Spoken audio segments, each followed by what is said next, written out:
Hi అండి, welcome back to our channel. ఇది మా మనీ ప్లాంట్ మొక్క. చాలా హెల్దీగా పెద్దగా గుబురుగా ఉండింది. మాకు కాస్త కోతుల సమస్య ఎక్కువ అనమాట. ఒక 2 రోజుల కిందట కోతులు వచ్చి మొత్తం ఆ మనీ ప్లాంట్ ఆకులన్నీ తింపేసి తిని చిందరవందర చేసేసాయి మొక్కని. నాకైతే చాలా బాధ అనిపించింది దాన్ని చూడంగానే. సరే ఇంకా చేసేది ఏముంది అని చెప్పేసి దాన్ని మొత్తం కట్ చేస్తున్నాను.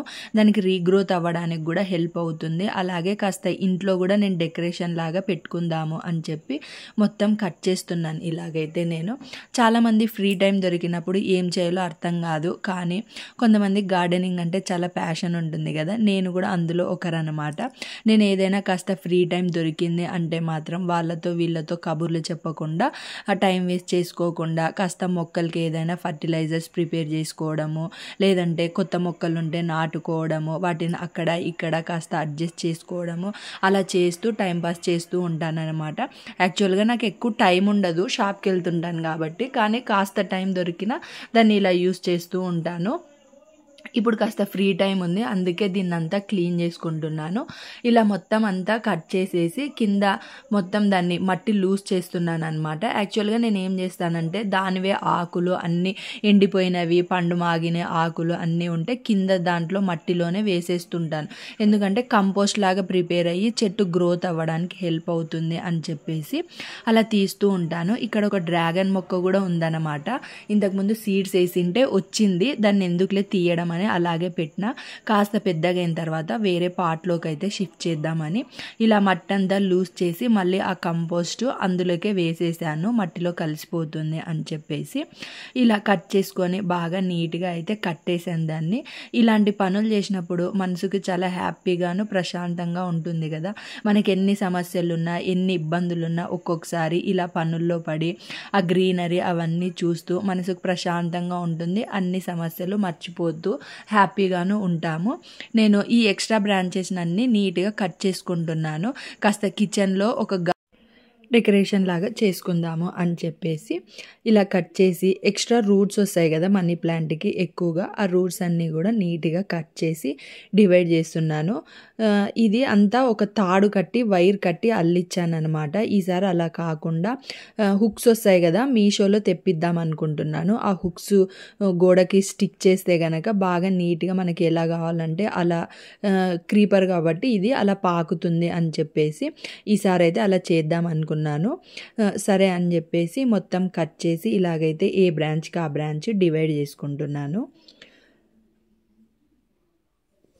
మనం ఒక్కొక్కసారి ఇవన్నీ ఎక్స్ట్రా పనులు అనుకుంటుంటాం కదా, కాకపోతే అవి చేసిన తర్వాత మాత్రం చాలా హ్యాపీగా ఉంటుంది. ఆ అందాన్ని అదంతా చూస్తే కనుక మంచి హ్యాపీనెస్, ప్రశాంతత కలుగుతుంది కదా. నేను చెప్పిన బౌల్ ఇదే. యాక్చువల్గా ఇది ఫిష్ ట్యాంక్ అనమాట. ఒక 2 చేపలతో పాటు వచ్చింది. సరే పెంచుకుందామని తీసుకున్నా, కాకపోతే ఎందుకు అవి చేపలు చనిపోయినాయి. సరే ఇంకా ఇది అలాగే ఉంది కదా, దీన్ని ఎందుకు వేస్ట్ చేయడము, మామూలు ఇవి మనీ ప్లాంట్ కటింగ్స్ పెట్టి కిచెన్లో డెకరేట్ చేసుకుందాము అని చెప్పేసి అంతా గలీజ్ అయింది అది. దాన్ని నీట్గా వాష్ చేసుకున్నాను. గ్లాస్ ఐటమ్ కదా, వాష్ చేసి నీట్గా ఉంటేనే బాగా లుక్ వస్తుంది అని చెప్పేసి ఇలా నీట్గా కడిగేసి దాంట్లోకి అయితే కొన్ని వాటర్ పట్టేసుకున్నాను. ఇలా వాటర్ నింపి వాటిలోకి కొన్ని ఇవి కలర్ స్టోన్స్ వచ్చాయన్నమాట, బాగున్నాయి. కాస్త స్మెల్ వస్తున్నాయి అవి కూడా, అందుకు వాటిని కూడా నీట్గా కడిగేసి ఆ గాజు బౌల్లోకి వేసి ఒక చిన్న చెట్టులాగైతే వచ్చింది, దాన్ని కూడా పెట్టేసిన పక్కన. ఎందుకు దాన్ని అలాగే అనవసరంగా ఉంచడము, ఇందులోకే పెడితే బాగా నీట్గా కనిపిస్తుంది అని చెప్పేసి అలా నీట్గా అన్నీ అలా పెట్టి ఇలా మొత్తం ఆ స్టెమ్స్ అన్నీ పెడుతున్నాను. నాకు ఇలా డెకరేషన్ చేసి ఇలా చేసేటప్పుడైతే చాలా హ్యాపీగా అనిపించింది. యాక్చువల్గా ఇది నేను ఫస్ట్ టైం ట్రై చేస్తున్నాను అనమాట. చాలాసార్లు అనుకున్నాను ఇలా పెట్టుకోవాలి ఇంట్లో అని చెప్పేసి, ఎప్పుడూ కుదిరేది కాదు. ఇంక ఈసారి సరే ఎక్స్ట్రా కటింగ్స్ ఉన్నాయి, వాటిని వేస్ట్ చేయకుండా ఇలా పెట్టుకుందాము అని పెట్టిన. చూసారా ఎంత బాగుంది, ఎంత హ్యాపీగా అందంగా ఉంది కదా. నాకైతే మస్తు హ్యాపీ అనిపించింది దాన్ని ఇలా పెట్టుకొని చూడంగానే.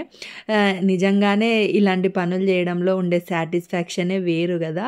మా ఆయన కూడా వచ్చి ఎంత బాగుంది, చాలా బాగుంది అని చెప్పి మెచ్చుకున్నారు. ఇంకా ఆయన మెచ్చుకుంటే నా ఆనందానికి హద్దులు లేవు. ఇంకా హ్యాపీగా ఫీల్ అయినా. ఇంకా ఎక్స్ట్రా అవి మొత్తం బ్రాంచెస్ ఉంటే నేను ఇక్కడ కంపోస్ట్ బకెట్ పెట్టినా కదా, దాంట్లోకి అయితే తెచ్చి వేసేసిన, వేస్ట్ అవుతుంది అని. ఇది వచ్చేసి మాది ఆకు చెట్టు అనమాట, తమలపాకు చెట్టు. నేను ఈ మొక్క నాటుకునేటప్పుడు ఏం చేశానంటే కాస్త ఎక్స్ట్రా బ్రాంచెస్ ఉంటే దూరంగా పెట్టి నాటాను అనమాట. అది ఇలా ఎక్స్ట్రాగా పెరిగేసినాయి. 2 ఎక్స్ట్రా మొక్కలు అయితే వచ్చినాయి. సరే వాటిని కలెక్ట్ చేసి ఇంకా వేరే పార్ట్లోకి అయితే పెడితే మళ్ళీ ఎక్స్ట్రా 2 మొక్కలు పెంచుకున్నట్లుంటుంది అని చెప్పేసి నేను వాటి బ్రాంచెస్ కట్ చేసి నీట్గా 1 by 1 తీస్తున్నాను అనమాట. అలా కట్ చేసిన వాటిని కూడా నేను ఏం చేశానంటే అలాగే మట్టిలోనే పెట్టిన.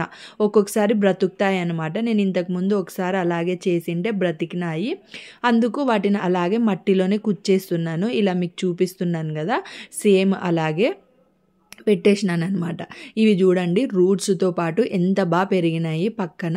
వాటన్నిటిని ఇలాగ నీట్గా తీసిన. ముందు ఒక 2 రోజుల నుంచే నీళ్లు పోస్తూ లూజ్ చేసిన అనమాట మట్టిని. ఎందుకంటే ఎటువంటి డ్యామేజ్ అవ్వకూడదు మొక్క పీకేటప్పుడు అని చెప్పేసి ఒక 2 రోజుల నుంచి వాటర్ వేసి లూజ్ చేసుకున్నాను. అందుకే నాకు మొక్కలు తీయంగానే ఈజీగా అనిపించింది. ఇప్పుడు ఆ స్టెమ్స్ని అలాగే మట్టిలోకి కుచ్చేస్తున్నాను అనమాట. మళ్ళీ అదే బ్రాంచ్ ఎక్స్ట్రాగా రూట్స్ వస్తే కనుక బాగా హెల్దీగా పెరగాలి అని చెప్పేసి చూద్దాం, ఐ హోప్ పెరుగుతాయి. ఇంకా ఇవి 2 రూట్స్తో పాటు చాలా బాగా ఉన్నాయి కదా, వీటిని రెండింటిని వేరు పార్ట్స్లో అయితే డివైడ్ చేసి ఇలా 2 ఎక్స్ట్రా తమలపాకు మొక్కల్ని అయితే నేను రెడీ చేసుకున్నాను. ఇది చాలా బాగా అనిపిస్తుంది అనమాట. ఇలా ఒక మొక్కతో 2-3 మొక్కలు తయారు చేసుకోవడము మంచి ఆలోచన. మీరు కూడా ఒకవేళ ఉంటే కనుక మీ ఎక్స్ట్రా బ్రాంచెస్ ఉంటే తమలపాకుకి ట్రై చేయండి, చాలా హెల్దీగా వస్తాయి. ఒక్కొక్కసారి బ్రాంచెస్ కట్ చేస్తే పెరగవు. ఇలా ట్రై చేయండి. మొక్కలు 2-3 మొక్కలు మనం ఎక్స్ట్రాగా పెట్టుకోవచ్చు అనమాట. ఇప్పుడు నేను ఇస్తున్న ఫర్టిలైజర్ లిక్విడ్ వచ్చేసి అది ఆవు పేడ. దాన్ని ఒక 3 రోజులు నేను వాటర్లో నానబెట్టేసి మళ్ళీ 3 రోజుల తర్వాత అయితే ఇలా మొక్కకి ఇస్తున్నాను. బాగా హెల్దీగా పెరుగుతుంది అని చెప్పేసి.